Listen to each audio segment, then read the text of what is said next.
Здравейте! Добро утро отново на всички. Радвам се, че сте се събрали все хубави хора на втория български ЯП форум. Радвам се също, че имаме много интересни лекции за днес, много интересни чуждестранни и български лектори и теми, които вярвам са важни за всички нас и ще им отделиме нужното внимание. Имам удоволствие. Аз се казвам Жустин Томс и ще модерирам днешния ден. Ако имате коментари, забележки към форума, към мене моля. И едни големи аплодисменти за Жанет Найденова, председател на ЯП България, която ще ни направи въведителната лекция. Добър ден на всички! Изключително се радвам да видя проактивната аудитория на българския дигитален пазар и много благодаря, че откликнахте на поканата на ЯП България. Сега ще помоля за първия слайд на моята презентация. Обикновено, когато стартираме такива форуми, така се зареждаме с много позитивна енергия, с огромно желание, че ще прекараме един позитивен ден заедно, фантастичен, с обогатяване на нашия опит и познания и вярваме, че ЯП Форум България ще отговори на вашите високи очаквания днес. Стартирам моята презентация с два видеоклипа, които са направени от потребители в интернет. Първият клип, който показва какви са нашите бъдещи клиенти, служители, колеги, приятели, работодатели и да си зададем въпроса как ще маркетираме към това поколение. 1987 година е годината, която се нарича годината на Digital Native поколението. Гартнер описва това поколение с една единствена снимка, която ясно показва какво е заложено в ДНК-то на това поколение. Снимката представлява цветна снимка от ехограф на отробата, в която майката носи детето си и детето е усмихнато и със смартфон в ръка. Ето това са нашите бъдещи клиенти, бъдещи приятели и партньори, така че ние трябва да си дадем сметка, готови ли сме да посрещнем това предизвикателство и надявам се днешния форум да отговори на този въпрос. Нека да видим първото видео.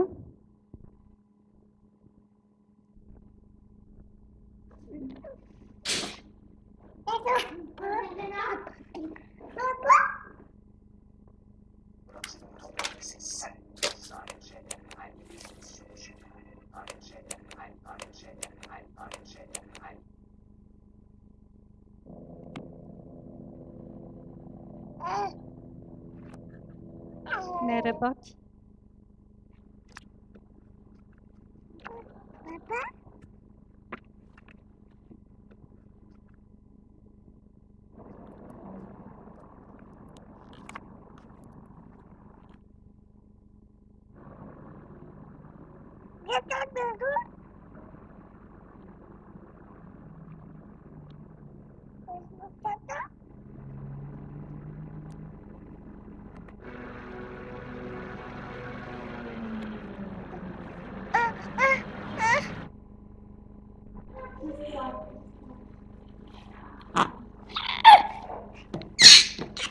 Това е, което работи.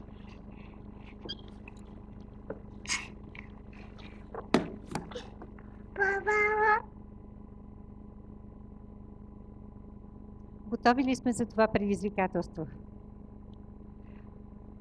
Tesco has been evolving itself, adjusting to the local market. It even changed the name itself from Tesco to Home Plus. And at last, it grew to rank number 2 in Korea. But Tesco had to overcome one obstacle, a fewer number of stores compared to the number 1 company, Emart. Mission: could we become number 1 without increasing the number of stores? We made an in-depth study into Koreans once more. Koreans are the second most hardworking people in the world. Scan the QR code with your phone and the product automatically lands in your online cart.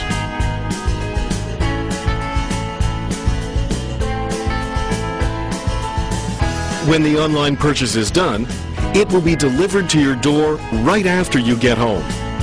People can relax more after work and on weekends.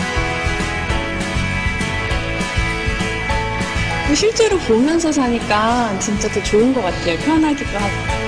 Result: people can shop at Tesco Home Plus wherever they go without having to visit the actual store. Moreover, we could change their waiting time to shopping time. After this campaign, online sales increased tremendously. Through this campaign, 10,287 consumers visited the online Home Plus mall using smartphones. The number of new registered members rose by 76%, and online sales increased 130%. Currently, Home Plus has become number one in the online market. Преминаваме към презентацията, с която бих искала за няколко минути да представя Interactive Advertising Bureau България. За тези от вас, които за първи път са тук при нас, и им благодаря още веднъж, че отзоваха на поканата. Interactive Advertising България е основана през 2009 година, август месец, от 5 големи пъблишери в България. 2010 година вече броя на членовете е 14 и към настоящия момент, 2012 година, сме удвоили броя на нашите членове на 28. Когато стартирахме асоциацията, тя се казваше Interactive Association България. Нямахме право да ползваме името AIB България или така както е известно в България IAB България. Създадохме асоциацията с идеята една година да видим дали могат най-големите конкуренти да работят заедно с една позитивна цел, с една визия за бъдещето, с факта да загърбят всички конкурентни противоречия помежду си и да работят позитивно в посока на развитие на дигиталната индустрия в България. Година по-късно вече това е факт, че успяхме да се сработим, привлякохме нови членове и нашата визия, която ние си поставяме, е да следваме принципите и да се развиваме в духа на Interactive Advertising Bureau, асоциацията, която е създадена през 1996 година в Америка. В момента обединява над 500 рекламодателя, пъблишери, дигитални агенции, технологични компании, медиашопове и съставлява 86% от американския дигитален пазар.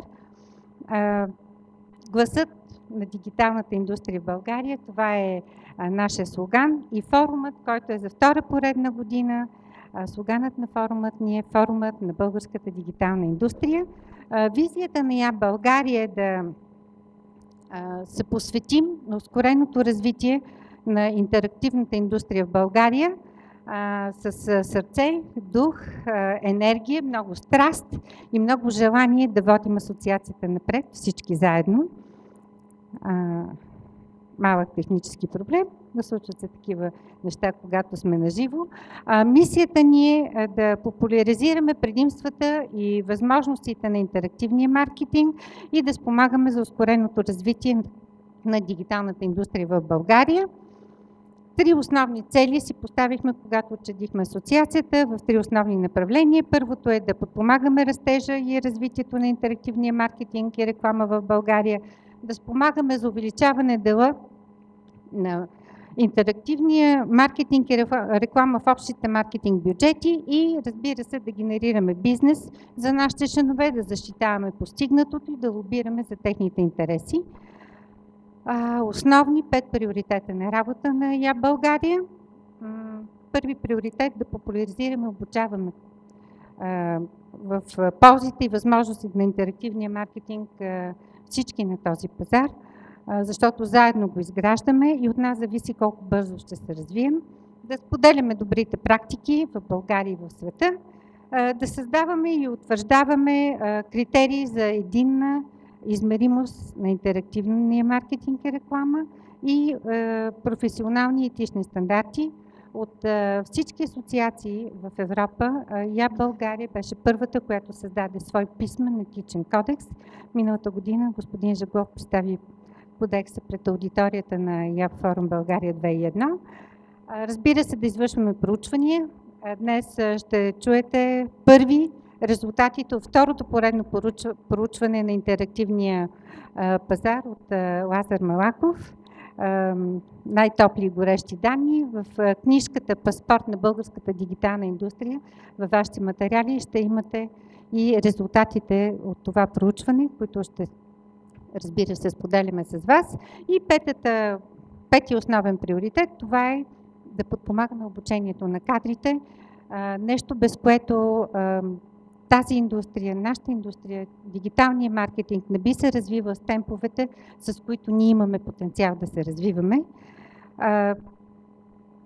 Да обучаваме, да промотираме това, което сме постигнали като добри практики, да проучваме и информираме за резултатите целия пазар, да регулираме, т.е. да участваме в процеса на саморегулация на българския дигитален пазар и на европейския. Разбира се, ние сме член на ЯП Европа и активно участваме в всички законодателни инициативи на европейско и на местно ниво и да споделяме добрите практики. С голямо удоволствие ви представям членовете на ЯП България и нека да адмирираме всички тези компании, които застанаха зад името ЯП България. Благодаря им.